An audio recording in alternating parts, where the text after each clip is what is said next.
İsrail, İran'ın başkenti Tahran'da Hamas lideri İsmail Haniye'ye yönelik suikast ile kendisine düşman olan bütün ülkelere karşı çok büyük bir mesaj vermiş oldu.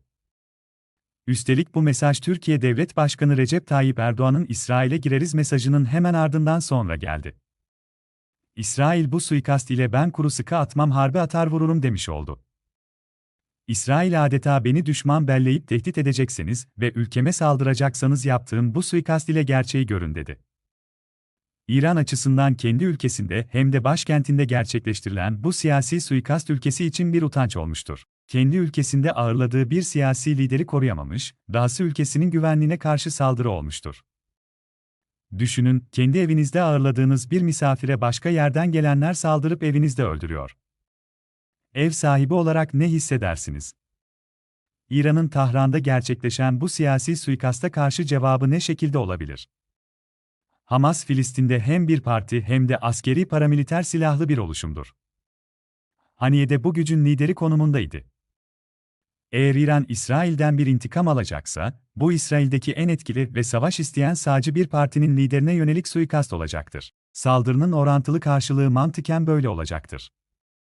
Peki İran, İsrail'de bu saldırıyı gerçekleştirebilecek seviyede istihbarat ve teknolojik kapasiteye sahip midir? İlerleyen günlerde bunun cevabını göreceğiz. Öncelikle Tahran'da suikasta uğrayan İsmail Haniye'nin profiline, Hamas örgütüne ve onun düşünce tarzının kökenlerine inmemiz gerekir. Haniye ve ailesinin hayatı İsrail ile mücadele içinde mülteci kamplarına sürgün edilmek ile geçmiştir. Ailesi 1948 Arap-İsrail savaşları sırasında Aşkelon şehrinden kaçmıştı.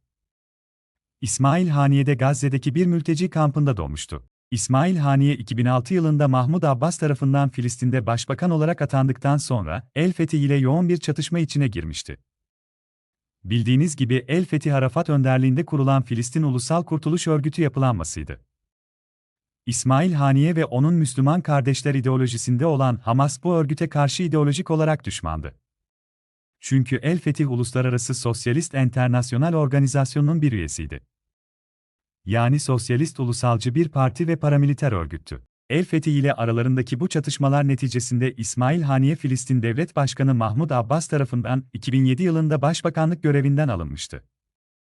İsmail Haniye'nin ailesi Gazze'ye Mısır'dan giren kaçak malların organizasyonunu üstleniyordu. Yani Gazze'ye giren tüm eşyalardan belli bir yüzdelik paylarını alıyorlardı. Bu kaçak mal ticaretinden oldukça iyi gelir elde etmişlerdi. Hatta Haniye'nin büyük oğlu birkaç milyon dolar ile Refah sınır kapısında Mısır makamları tarafından gözaltına alınmıştı. Bu gelirler ile Gazze'nin sahil mahallesi Rimal'de 2500 metrekarelik toprak satın almışlardı. Bu toprakları da damadının adı üzerine kaydettirmişti. Daha sonra başka evler aldı. Ve bunları çocuklarının üzerinde kaydettiği iddia edilmiştir. Bu anlatılanlar size Türkiye'de olan bir şeyleri hatırlatıyor mu? İşin komik tarafı, İsmail Haniye'nin 3 kız kardeşi İsrail vatandaşıdır. Hatta yeğenlerinden bazıları İsrail Savunma Kuvvetleri'nde görev yapmıştır. Gelelim Hamas'a. Hamas köken olarak Mısır'daki Müslüman kardeşlerin Gazze'deki uzantısı konumundadır. Müslüman kardeşlerin önde gelen teorisyenlerinden Seyyid Kutup günümüz küresel İslamcı, cihat hareketlerinin ve terör uzantıları olan El-Kaide ve IŞİD gibi yapılanmaların fikir babalarındandır. Yani tekfirci, şiddete dayalı aşırı Sünni Selefi hareketlerin çıkış noktası. Tekfir ise kelime anlamı olarak bir Müslümanın başka bir Müslümanı kafir ilan etmesidir. Bu anlayış yeterince Müslüman sayılmayan İslam devlet adamlarına karşı şiddeti ve suikastı öngörüyordu. İran gibi Şii yönetime sahip ve Müslüman kardeşler görüşünden Sünni İslamcı bir örgüt olan Hamas'ı desteklemesi de enteresan bir durumdur. Nedeni, İran'daki Hümeyni taraftarları arasında Seyyid Kutup'un düşünceleri etkiliydi. Hatta Kutup'un hapiste olduğu yıllarda demir parmaklık ardındaki fotoğrafını ikonik bir posta pulu olarak İran'da bastırmışlardı.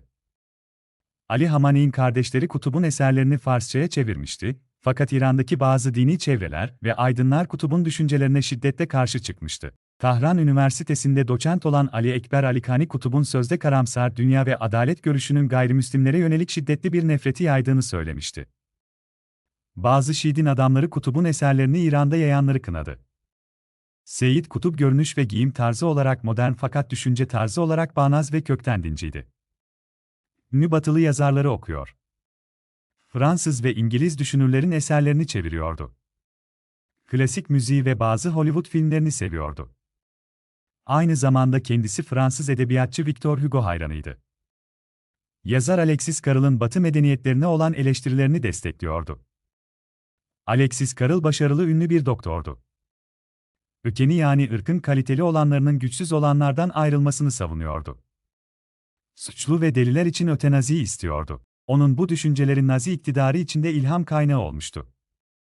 Seyyid Kutup Amerika Birleşik Devletleri'nde kaldığı yıllarda Greeley, Colorado'daki kolejde eğitim görmüştü. Kuzey Colorado Üniversitesi'nde kalıp dini ve sosyal eleştiri türündeki İslam'da Sosyal Adalet isimli kitabını yazmıştı. Amerika'dan dönerken Avrupa ülkelerini gezmişti. Seyyid Kutup Batı ülkeleri özellikle Amerika'nın toplumsal yaşamını küçümsüyordu. Amerikan halkını bireyci, materyalist, yozlaşmış olarak tanımlıyordu. Amerika'yı sapkın ve hayvani duyguların yeri olarak betimliyordu. Bu denli Batı ülkelerini kötüleyip üstüne Amerika'da eğitim ve çalışma yapması da ayrıca düşündürücü. Kadınların açık ve cinsel anlamda özgür olmasını yadırgıyordu. Amerikalı siyahi halkın geliştirdiği caz müziğini, zencilerin Afrika'daki ilkel eğilimlerini ve vahşi kabile düzenini yansıtan bir müzik türü olarak görüp aşağılıyordu. Caz müziği için kaba ve gürültücü, hayvani eğilimleri heyecanlandırmak için çalınan müzik olduğunu söylüyordu. Seyyid Kutup hayatı boyunca evlenmemiş ve bekar kalmıştı. Bekar kalmasının nedenlerinden biri olarak yeterli ahlaki saflık ve sağduyuya sahip bir kadın bulamadığından şikayet ediyordu. Hayret verici değil mi? Hem bağnaz dindar bir sosyal çevrede büyü hem de yeterli saflıkta kadın bulama. Günümüz din adamlarının ve cemaat çevrelerinin kadın ile kafayı bozmasına nedenli örnek teşkil ettiği ortadadır. Seyyid Kutup laikliği düşman olarak görüyordu. Batı ülkelerinin laik düşünceyi Müslümanları yozlaştırmak için İslam ülkelerine sokulmuş bir düşünce olarak tanımlıyordu. Şimdi kendinize sorun. Müslüman Kardeşler Hareketi'nin günümüz temsilcileri ile Batı ve dünya uygarlığı neyi paylaşabilir, hangi alanda uzlaşabilir? İşte Filistin'deki Hamas'ta Seyyid Kutup düşüncesinin bir örneğidir. Seyyid Kutup'un bu düşünceleri Türkiye'deki bazı din adamı ve cemaat çevreleri ile siyasilerin ve malum iktidara yakın medyanın gazetecilerinin söylemleri ile paralellik göstermektedir. Türkiye'nin Orta Doğu gibi ideolojik dinci bağnaz düşünce bataklığına nasıl sürüklendiğini kendi gözleriniz ile bir kez daha görün.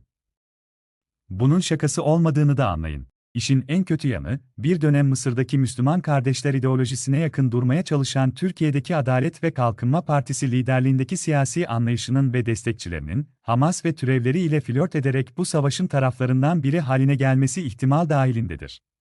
Suriye'deki iç savaşı destekleyip Şam'daki Emevi Camii'nde namaz kılma hayalleri kuran Recep Tayyip Erdoğan ve namaz ihalesini Erdoğan'a yıkan Ahmet Davutoğlu siyasi zihniyeti şimdi Orta Doğu'nun her yerinde cenaze namazı kılacak gibi gözükmektedir.